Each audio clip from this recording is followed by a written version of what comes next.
정의기억연대 이사장을 지내면서 회계 부정 논란을 빚은 윤미향 더불어민주당 의원 사건은 픽뉴스로 이어가겠습니다. 사회부 조경진 기자와 함께합니다. 어서 오십시오.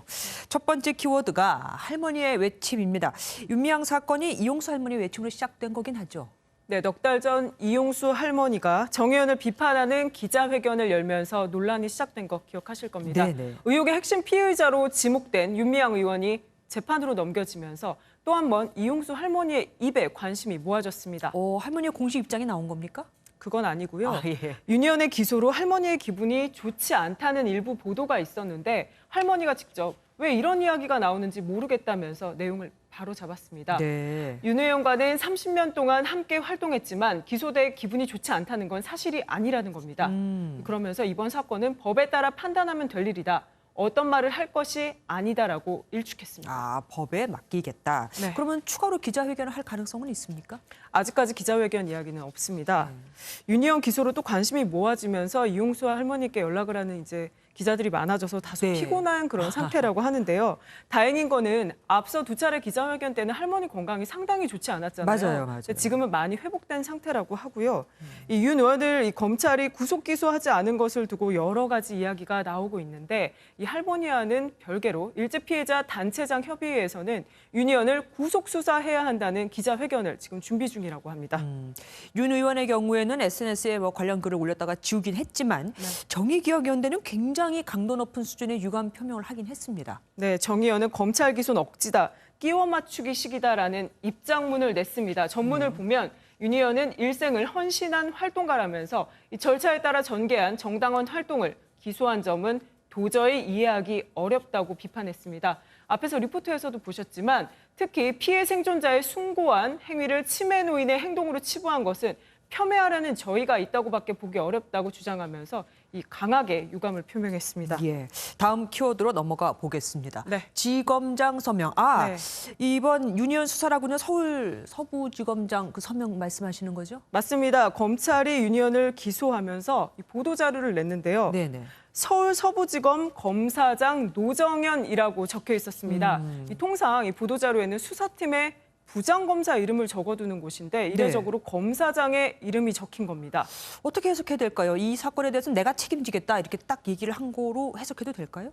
네, 수사팀이 윤 의원에 대한 기소 의견을 냈고 이 노정현 지검장이 이를 이견 없이 받아들이면서 윤 의원이 불구속 기소됐다 이렇게 보는 건데요. 네. 최근 검찰 인사 들여다보면 이 정권 관련 수사를 했던 검사들이 소위 좌천되는 경우가 적지 않죠. 네네. 그렇다 보니까 이번에 윤 의원 사건 수사팀도 혹여 피해를 볼지도 모른다는 우려를 낳고 있는데 노정현 검사장이 이러한 서명을 한 것 아니겠냐. 노 검사장이 총대를 맨 것이란 해석에 이 무게가 실리는 겁니다.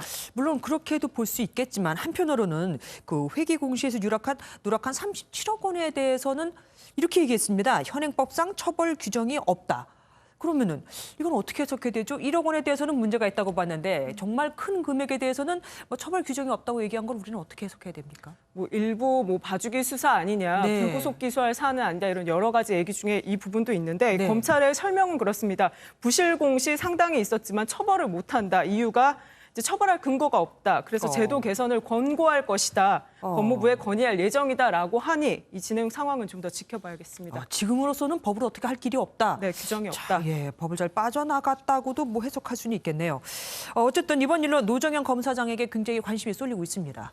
네, 노정현 검사장은요. 전국 18개 지방검찰청 중에서 유일한 여성 수장으로 이 작년에는 대검찰청 공판 송무부장을 맡으면서 윤석열 검찰총장을 보좌했던 인물입니다. 특히 노 검사장 집안은 법조 명문가로 꼽히는데요. 네. 아버지도 검사장 출신 변호사, 남편도 검사장 출신 변호사예요. 그래서 검찰에 관한 자부심이 커서 이번 기소 결단에 이러한 배경이 영향을 줬을 것이다 이런 해석도 나옵니다. 실제로 검찰 내부에서는 서부지검은 소위 추미애 라인이 이 포섭한 중앙지검이나 동부지검과는 달리 검찰의 자존심을 지켰다 이런 이야기도 전해지고 있습니다. 네. 네, 이번 사건 서울 서부지법은 오늘 오후에 윤 의원 사건을 합의부로 배당을 했습니다. 원칙적으로는 이 사건이 단독 재판부에 배당될 건인데 사실관계나 쟁점이 복잡하고 사회에 미치는 영향이 중대하다고 판단을 해서 이렇게 합의부 배당으로 결정했다. 이 배경도 함께 밝혔습니다. 예, 이제 법원의 시간으로 넘어갔습니다. 네. 마지막 키워드 보겠습니다. 카톡 휴가. 야, 이거 오늘 하루 종일 굉장히 뜨거웠죠? 네.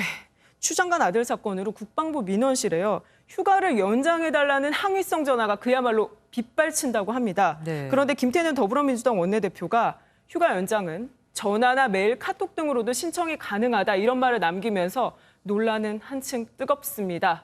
청와대 국민청원 게시판에는 아들이 셋이라는 아버지가 올린 청원글도 지금 화제가 되고 있는데요. 내용 좀 보시면 막내 아들이 휴가 나오면서 복귀 안 시키고 이 추 장관 아들처럼 전화를 해서 휴가를 연장해보겠다. 이거 가능한 일인지 답변을 해달라 이렇게 적어놓은 겁니다. 예. 국민의힘은 부모들이 수없이 전화로 휴가 연장을 신청하고 번복하면 무엇으로 감당할 것인가라면서 여당 원내대표의 궤변이 군복무를 캠핑으로 바꿔놨다. 이렇게 강도 높은 비판도 내놨습니다. 일각에서는 뭐 군대가 보이스카우트냐, 캠핑 클럽이냐 뭐 이런 얘기까지도 나오고 있더라고요. 추 장관 아들 의혹 사건 앞으로 좀 더 유심히 지켜봐야겠습니다. 수고하셨습니다.